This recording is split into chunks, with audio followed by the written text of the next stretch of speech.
Bonjour à tous. Et bienvenue sur ma chaîne Best of the Web, qui s'intéresse au bien-être bio et la santé au naturel. Dans la vidéo d'aujourd'hui, je vais vous révéler les bienfaits du kombucha pour votre santé.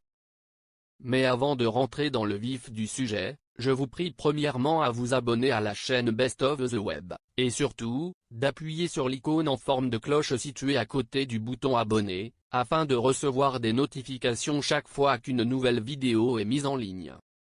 Très populaire ces derniers temps, le kombucha est une boisson au goût acidulé que l'on obtient grâce à une culture de bactéries et de levures dans un milieu sucré, où l'on ajoute généralement du thé noir ou du thé vert.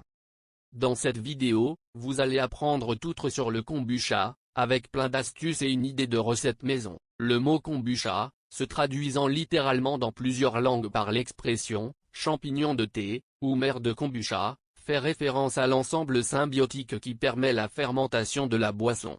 Cet ensemble symbiotique prend la forme d'une épaisse galette en cellulose, créée par les bactéries elles-mêmes. Ce disque est caoutchouteux au toucher, possède une épaisseur d'environ 10 à 12 mm et prend la forme du milieu dans lequel il vit. Lorsqu'on analyse la boisson en laboratoire, on peut trouver plusieurs enzymes et acides, des lactates, de l'alcool, et même des composés antibiotiques. Lorsqu'on boit le thé kombucha, on peut avoir l'impression qu'il est légèrement gazeux, c'est à cause du gaz carbonique dégagé par la fermentation. Cette boisson semble posséder de nombreux bienfaits pour la santé. Plusieurs études ont ainsi essayé de démontrer ses vertus et ont pu en tirer quelques effets thérapeutiques.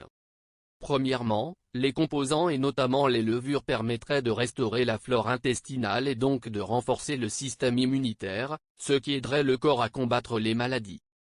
Il y aurait également un effet de détoxification du sang et d'antioxydation des cellules.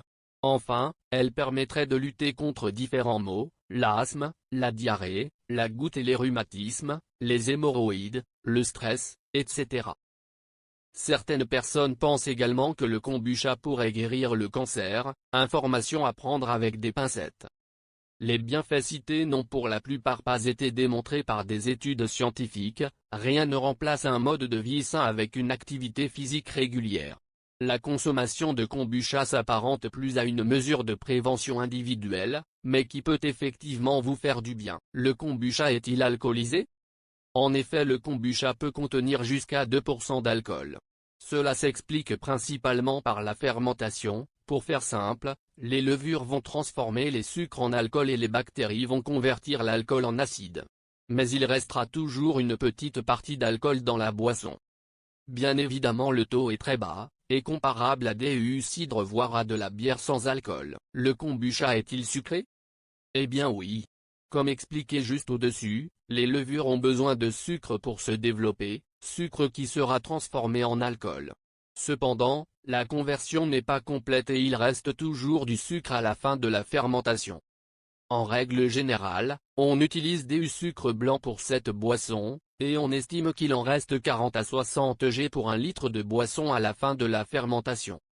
C'est donc une part non négligeable, à prendre en compte si vous suivez un régime faible en calories ou que vous faites tout simplement attention à votre alimentation. Recette de kombucha à faire chez soi. Il y a deux méthodes de recette de kombucha, avec et sans symbiote. Si vous devez créer votre propre souche, vous aurez besoin de ces ingrédients et ustensiles.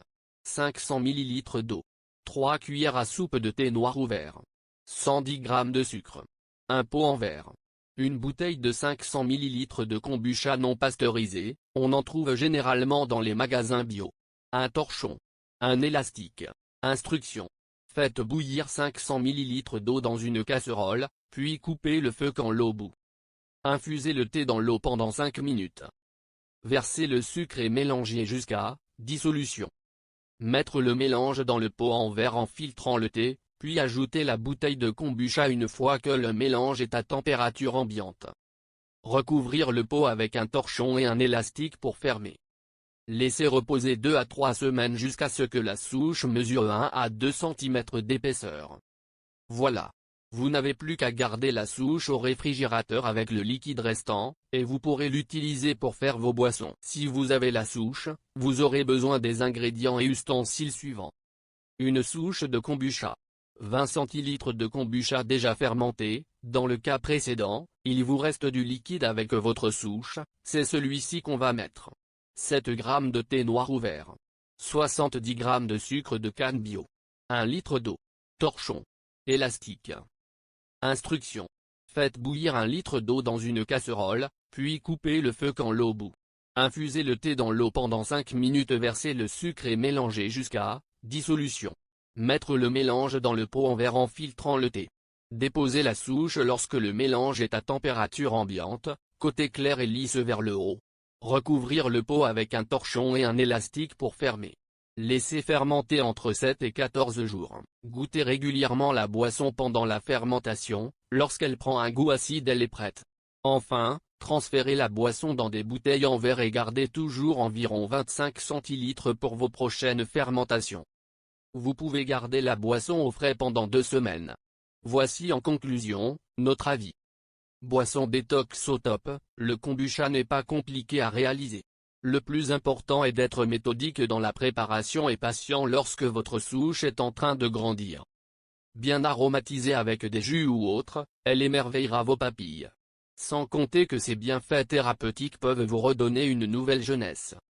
Attention toutefois à prendre certaines précautions, notamment en ce qui concerne les mauvaises moisissures ou bactéries qui peuvent se développer si le mélange n'est pas préparé correctement, et qui ont des effets potentiellement toxiques.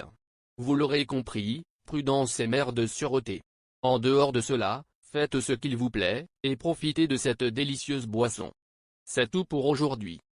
Si vous avez aimé la vidéo, n'oubliez pas de la liker et de la partager avec vos amis, et si vous êtes nouveau sur la chaîne, n'oubliez pas de vous abonner et d'activer la notification. À bientôt sur ma prochaine vidéo.